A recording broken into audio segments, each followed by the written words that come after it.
캐스퍼 일렉트릭을 궁금해하시는 분들께 또는 캐스퍼 일렉트릭을 살까 말까 고민이신 분들에게 도움이 되고자 캐스퍼 일렉트릭 출고 후기 영상을 만들어 보게 되었습니다. 실제로 타고 다니는 후기, 캐스퍼 일렉트릭의 장단점, 차량 용품 이 옵션은 꼭 하셨으면 좋겠다. 할 거. 왜냐면 저는 이 옵션을 안 했거든요. 가장 많이 후회하고 있는 것 중에 하나예요. 하길 되게 잘했다. 왜 했지? 싶은 옵션? 아무래도 최고의 장점. 돈. 이거는 근데 주관적인 거기 때문에 너무 좋더라고요. 저는 예뻐요. 너무 예뻐요. 장점이자 단점이긴 한데 예뻐요. 남자분들은 이거 싫어하는 줄 알았는데 내 차는 괜찮네 하다가 어느 날 딱 캐스퍼 일렉트릭의 고질병 중에 하나라는 거 괜찮아지지 않을까 싶어요. 발이 너무 시려워요. 전기차가 진짜 조용하구나. 저는 굉장히 시끄럽더라고요. 그게 그래. 이건 꼭 알았으면 좋겠어요. 그러면 영상을 시작해 볼게요. 자동차로 이동.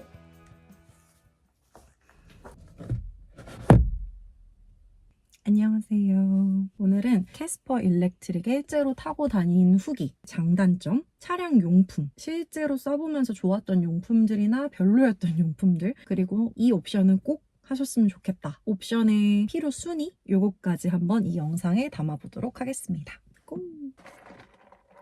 첫 번째로 캐스퍼 일렉트릭의 장단점에 대해서 알려드리도록 할게요. 먼저 장점, 차 자체가 소형차로 분류가 되거든요. 이 소형차기 때문에 그리고 차가 가로가 너무 넓지가 않아서 차폭감을 느끼기가 굉장히 유용해요. 초보에게 차폭감을 익히기 굉장히 좋은 사이즈다. 두 번째, 핸들 자체가 그렇게 크지가 않아요. 일단 이 핸들에 잡는 지름 자체도 그렇게 크지가 않아서 그립감이라든지 이 크기가 손에 잡히기 편하다. 그리고 이 뻑뻑함이 되게 적어요. 돌리는 것도 되게 무겁지 않고 뻑뻑하지 않아서 초보분들, 특히 여성 초보분들이 핸들링하기가 편하다라는 장점이 있어요. 그리고 세 번째, 아무래도 돈, 유지비. 얘가 전기차다 보니까 기름값이 안 들어서 그런지 유지비가 그렇게 돈이 많이 나가질 않아요. 저처럼 이렇게 주말 또는 이제 주 3회 정도만 차를 모시는 분들이라면 한 달에 한 3만 원? 3만 원에서 4만 원 사이면은 웬만하면은 계속 다 다닐 수가 있더라고요. 그래서 유지비가 굉장히 적게 든다라는 게 또 최고의 장점. 그 다음 네 번째 장점은 소음이 생각보다 그렇게 크지가 않아요. 얘가 굉장히 소형차고 어쨌든 캐스퍼에서 이제 넘어온 차잖아요. 캐스퍼가 이런 풍절음이라든지 소음이 많이 크게 느껴진다라는 후기를 많이 봤었는데 저는 그렇게까지 막 시끄럽다고 느껴본 적이 별로 없어요. 소음 얘기가 나와서 그런데 아무래도 전기차니까 이 차량 내부 자체에 엔진 소리가 없어서 굉장히 조용해요. 너무 좋더라고요. 저는 귀가 예민한 사람으로서. 마지막으로는 아무래도 예뻐요. 지금 영상 안에서도 굉장히 밝게 나올 거라고 생각을 해요. 진짜 실제로도 차 안에 들어오면 되게 밝아요. 너무 예뻐요. 안이 굉장히 되게 넓어 보인다고 해야 되나? 밝은 컬러라서 그런지 예뻐요. 예쁘다라는 말밖에 할 말이 없는 것 같아요. 여자분들한테는 웬만하면은 뭐 되게 다 좋아할 것 같고 남자분들도 되게 예쁘다라고 하더라고요. 전 남자분들은 이런 거 싫어하는 줄 알았는데 외부보다도 내부에 이 베이지 컬러를 한 게 잘한 선택이었다. 단점은 밝죠. 때가 잘 타요. 어쩔 수 없는 거죠. 이거 뭐 필연적인 거긴 한데 그 머리카락이 진짜 잘 보여요. 그래서 저는 차에 이렇게 돌돌이를 넣어놓고 시트를 이렇게 한 번씩 밀어줍니다. 사이드 얘네들도 다 베이지이기 때문에 이 바닥도 베이지거든요. 신발이 더러울 때 근데 여기를 한번 치면 굉장히 더러워진다는 게 단점입니다. 다른 단점은 생각보다 조금 저는 흔들림은 느껴져요. 도로 위에 노면이 조금 매끄럽지 않은 곳, 바닥 패여있는 곳 가거나 저기 맨홀이 있거나 이런 데를 막 밟고 가면 이렇게 느껴져요. 사실 뭐 다른 차도 이런지는 모르겠어요. 이 연수 받을 때 탔던 셀토스랑 두 개를 비교를 해보자면 좀 차의 흔들림이 어느 정도는 좀 있다라는 거. 그리고 두 번째 단점은 캐스퍼 일렉트릭의 고질적인 이슈로 되게 유명한데 공기압 이슈가 있어요. 캐스퍼 카페가 있거든요. 카페에서 이 공기압 이슈가 굉장히 많이 올라오는 걸 보긴 봤었는데 내 차는 괜찮네 하다가 설날쯤에 하필 또 설날 때 공기압이 부족하다고 뜬 거예요. 이 차는 어디 쪽이 빠졌다라는 건 뜨진 않거든요. 전체 다 확인을 해봐야 한다라는 거 불안감을 가지고 갔더니 크게 문제는 없었어요. 사장님 말로는 겨울이라서 뭐 그런 것 같아요 라고는 하셨는데 워낙 이 캐스퍼 공기압 이슈가 크다 보니까 나도 이슈에 당첨? 뭐라 해야 되지? 아무튼 그랬던 것이 아닐까 싶더라고요. 그리고 세 번째, 발이 너무 시려워요.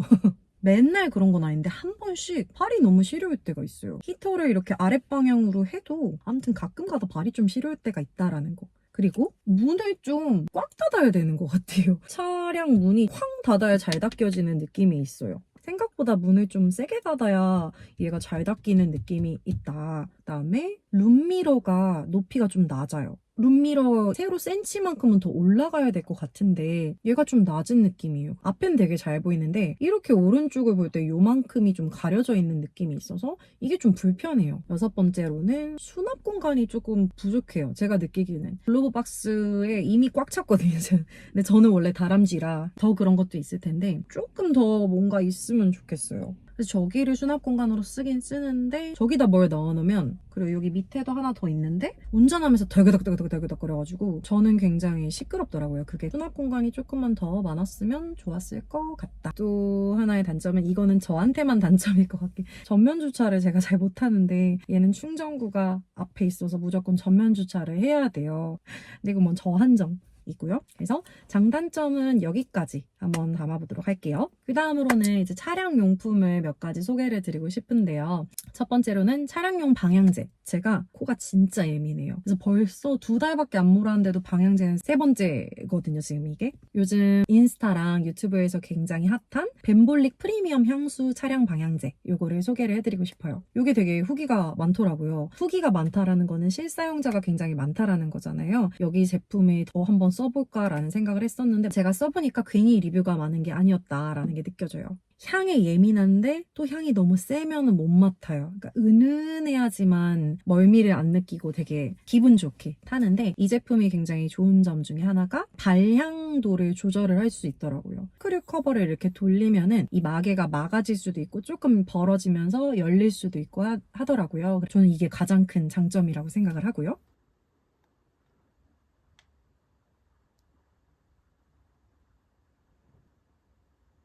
두 번째로는 디자인이 굉장히 심플해서 마음에 들어요. 소재 자체가 메탈이라서, 깔끔한 메탈 소재라서 더 그것도 마음에 드는 포인트 중에 하나고요. 향도 저는 클린 코튼 향을 골랐거든요. 향이 되게 좋아요. 은은한 비누향, 은은한 머스크 향이 조금 나는데 이 향이 되게 약간 섹시한 향 같아요. 약간 섹시한 어른의 향. 방향제 자체가 차의 내부의 귀여움과 섹시함을 좀 중화시켜주는 듯한 향이다.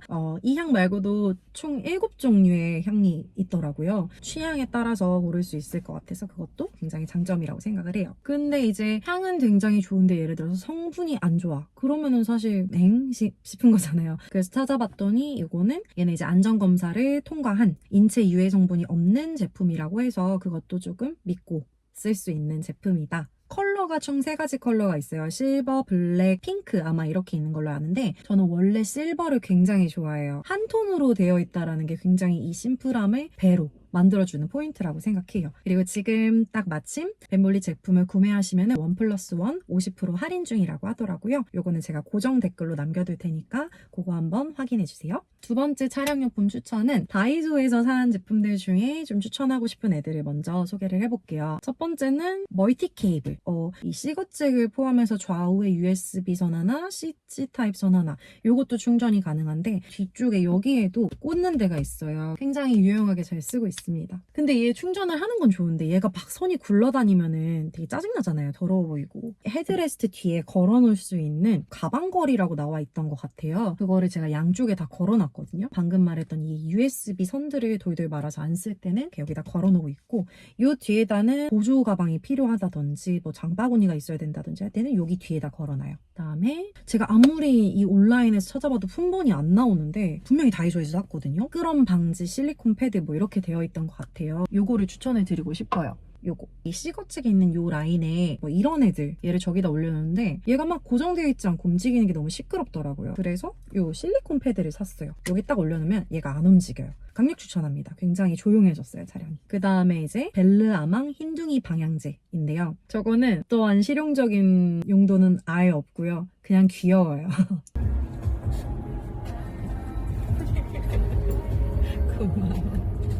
마음이 되게 안정되더라고요. 근데 제가 생각보다 되게 커요. 근데 그렇다고 막 시야를 방해하진 않아요. 그 향 자체는 저는 사실 그렇게 마음에 들진 않았어요. 저것도 아마 코튼인가? 뭐 그런 향이었는데 나쁘진 않은데 그렇게 좋아하는 향도 아니라서 안에 뺄 수가 있거든요, 향을. 걔는 빼고 지금 벤볼릭 제품으로만 저는 쓰고 있습니다. 그래서 그냥 귀여운 목적으로 마음의 안정의 목적으로 추천해드리고 싶고요. 다음으로는 현대 온라인샵 캐스퍼 전용 투명 가니쉬가 있어요. 카드 같은 걸 많이 두시는 분들, 명함을 자주 쓰시는 분들한테 굉장히 추천을 많이 드리고 싶거든요. 왜냐면 은근히 카드를 넣어둘 때가 별로 없어요. 그래서 저는 여기다가 환경부에서 나온 전기차 충전 카드, 인간 불안이기 때문에 혹시 사고가 났을 때 근데 막 핸드폰이 안 돼, 보험사 번호를 모를 수도 있잖아요. 위급 상황에 전화해야 되는 것들 이런 목록을 적어놨어요.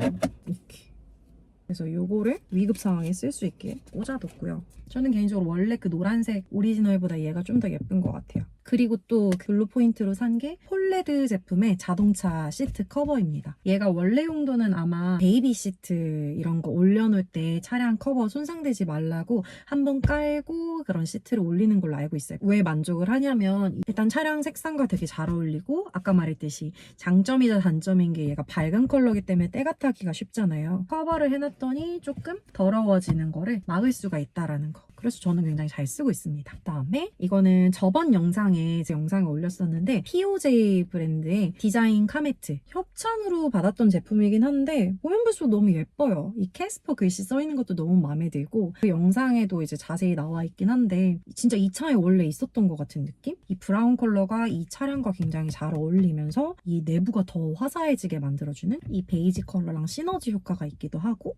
바닥이 더러워질 것 같을 때 한번 털면은 금방 깨끗해지더라고요. 여러모로 추천해 드리고 싶고요. 그다음에는 장점이자 단점인 이 밝은 베이지 때문에 사게 된 건데 벤딕트 제품이고요. 가죽 도어 커버예요. 저는 앞에 뒤에 양옆에 이 도어 커버로 붙여놓은 상태인데 얘는 추천을 하고 싶은데 안 하고 싶기도 해요. 추천하고 싶은 이유는 일단 더러워지지 않게 해준 효과가 있기도 하고 이 차량 색상이랑 너무 비슷해서 안 붙인 것 같아요. 저는 그러길 바랬거든요. 색깔이 되게 많은데 제가 고른 컬러가 아이보리인가? 정확히 기억 안 나서 자막으로 띄워놓을게요. 저 컬러 자체가 안에 내부랑 너무 색깔이 비슷해서 말 안 하면은 절대 모를 것 같다라는 거. 근데 이제 단점은 맞춤형으로 나왔다곤 하는데 호텔라든지 뭐 모서리라든지 이런 애들이 완벽하게 딱 들어맞는 느낌은 아니었어요. 라인 따라 딱 붙이기가 어려워가지고 부착이 쉽지 않았다라는 거를 단점으로 뽑고 싶어서 만약에 이런 거 잘 못 붙이시는 분들이라면은 손재주 좋으신 분들한테 맡기는 것을 권장을 드립니다.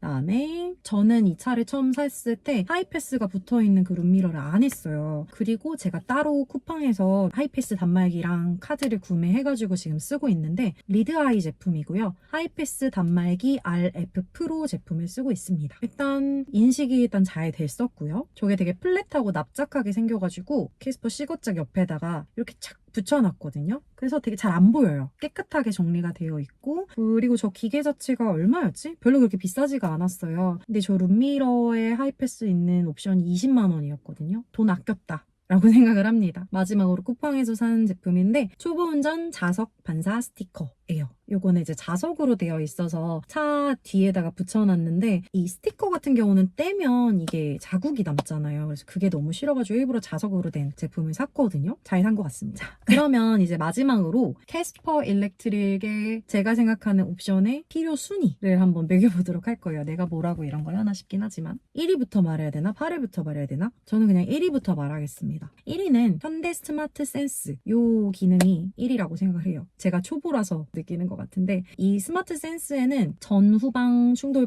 방지 센서가 들어있어요. 그래서 특히 전방 방지가 저는 되게 도움이 많이 됐는데 이렇게 운전을 하다 보면은 오토바이가 정말 많잖아요. 근데 갑자기 확 튀어나오거나 막 길 가던 분이 갑자기 탁 튀어나올 때 얘가 막 삐비비비빅 하면서 이렇게 울리면서 한번 제가 이렇게 정신 차리게 한번 도와주거든요. 혹시 모르는 그런 거를 얘가 한 번 더 방지를 해주면 좋잖아요. 후측방 충돌 방지도 되게 많이 도움이 돼요. 차선 변경할 때 이렇게 삼각형으로 빨갛게 경고등이 떠요. 차가 가깝게 있을 때 또는 뒷차가 되게 빨리 오고 있는 상황일 때 요거 자체가 한번 알려주니까 굉장히 유용하게 쓰고 있어요. 초보분들이라면 무조건 현대 스마트 센스는 꼭 하시는 걸 추천을 드려요. 그 다음에는 2위. 이것도 초보 한정이긴 한데 파킹 어시스트. 저는 굉장히 만족을 하고 있습니다. 후방 주차 충돌 방지 이런 거는 차량 출차할 때 뒤에 이제 차가 나오는지 안 나오는지 이렇게 보고는 있지만 얘가 보여주기도 하고 그 삐비비빅 소리도 나기도 하니까 굉장히 도움이 많이 되고요. 광각 카메라서 뒤의 상황에 대해서 알고 싶을 때도 그냥 일반 도로에서도 누르기도 해요. 서라운드 뷰 같은 경우는 웬만하면은 사이드 미러를 보면서 좌우 간격 보고 바닥에 선 보면서 하긴 하는데 마지막에 차가 일자가 맞는지 아닌지 요거를 체크할 때 굉장히 저는 도움을 많이 받고 있어요. 그래서 파킹 어시스트도 저 같은 초보분들한테 추천해 드리고 싶고요. 그 다음에 이제 3위는 익스테리어 디자인입니다. 이게 사실 거의 체감상 저는 1위긴 해요. 할걸. 왜냐면 전 이 옵션을 안 했거든요. 가장 많이 후회하고 있는 것 중에 하나예요. 사실 이 영상의 가장 핵심은 이거예요. 이건 꼭 알았으면 좋겠어요. 일단 뭐 예쁘고 안 예쁘고는 전 중요하지 않거든요. 전조등이 스테리오 디자인을 하면은 풀 LED 헤드램프가 되고 옵션을 안 하면은 방향 지시등만 LED인 걸로 알고 있어요. 그냥은 할로겐이고요. 근데 이게 밤에 운전을 할 때 좀 어두워요. 저는 느끼기에는. 제가 느끼기엔 LED 등을 했으면 좀 더 좋았겠다. 왜냐면 실제로 더 밝다고도 하시니까. 그냥 옵션 아마 120만 원이었나 그 옵션이 했는데 제가 이제 따로 하려고 찾아보니까 따로 하려면은 이제 시공비랑 뭐랑 해가지고 막 5, 60만 원은 드는 것 같더라고요. 봤을 때 물론 반값이지만 귀찮잖아요. 할 걸 그랬다 라는 생각이 들고요. 그 다음에 이제 17인치 알로이 휠 타이어도 어쩌다 한 번씩 이제 풀옵션 된 차량을 봤을 때 휠이 이쁘더라고요. 아니야 휠도 저걸로 할 걸 뭐 연비 중요하지만 여러모로 하는 걸 추천해 드립니다. 4위는 컴포트. 좋은 점은 뒤에 이 트렁크의 러기지 보드가 이렇게 아래에 한번 이렇게 열 수 있어가지고 잘 안 쓰지만 꼭 트렁크에 넣어야 되는 그런 뭐 소화기라든지 뭐 여러 가지 제품들을 안에 넣어줄 수 있어서 한번 수납 공간이 분리된다라는 게 저는 되게 마음에 들더라고요. 그다음 아까 말했던 여기 있는 이 충전기 하나가 더 있는 거. 저는 아이패드를 되게 많이 쓰기 때문에 아이패드 충전할 때 되게 유용하게 쓰고 있거든요. 뒤에 2열을 슬라이딩으로 이렇게 시트를 옮길 수 있어서 이 공간에 많이 쓸 수 있다라는 거 그것도 장점으로 꼽고 싶고요. 다음은 5위 저한테는 썬루프. 저는 하면은 타면 탈수록 잘했다라고 생각이 들어요. 겨울이라서 사실 얘를 자주 열진 않아요. 근데도 이 햇빛이 들어오고 채광이 있다 보니까 공간이 되게 더 넓게 느껴져가지고 전 그거 하나만으로도 저는 하기에 되게 잘했다라고 생각이 들어서 5위로 꼽았고요. 6위 여기서부터는 사실 거의 왜 했지 싶은 옵션? 저 같은 사람이라면 안 해도 된다라는 옵션 중에 하나가 컨비니언스 플러스예요. 장점은 하나, 도어 터치로 문 열 수 있는 거. 근데 만약에 처음부터 이게 없었으면 저는 불편함 별로 못 느꼈을 것 같긴 해요. 차키를 안 꺼내도 된다라는 게 굉장히 장점이고 뭐 카드키도 되고 이 애플워치 오늘 안 차고 왔네요. 어쨌든 애플워치까지 인식이 돼서 그거는 좋긴 한데 굳이 없어도 상관은 없는 것 같아요. 제가 뭘 차박을 하는 사람이 아니고 막 캠핑을 좋아하는 사람이 아니라서 그런지 아직까지 큰 장점을 많이 못 느끼고 있어요. 여기 스마트폰 무선 충전도 저는 잘 안 쓰거든요. 그냥 USB 꽂아서 쓰기 때문에. 그래서 그렇게 유용한지 잘 모르겠어요. 그냥 도심에서 운전을 많이 하는 사람이라면 굳이 싶은 옵션이다. 7위는 하이패스. 쿠팡에서 산 단말기로 굉장히 잘 쓰고 있고 없어도 상관없는 것 같긴 해서 저는 하이패스 옵션 안 하길 잘했다라고 생각을 하고요. 마지막은 밴 패키지. 이건 뭐 처음부터 관심이 없었어요. 캠핑을 많이 하시는 분들, 여기 안에가 더 넓어야 하는 분들한테는 추천을 할 수 있겠는데 저같이 아까 말했듯이 도심에서 운전을 더 많이 하는 사람에게는 이 옵션은 굳이 뭐 많이 필요하지 않지 않을까 싶습니다. 배터리가 나간 관계로 방에서 이렇게 마무리를 해보겠습니다. 그러면 이 캐스퍼 일렉트릭에 대해서 궁금하셨던 분들 또는 이 캐스퍼 일렉트릭을 살까 말까 고민하셨던 분들에게 도움이 됐기를 바라고요. 다음 영상으로 찾아뵙도록 하겠습니다. 그럼 안녕.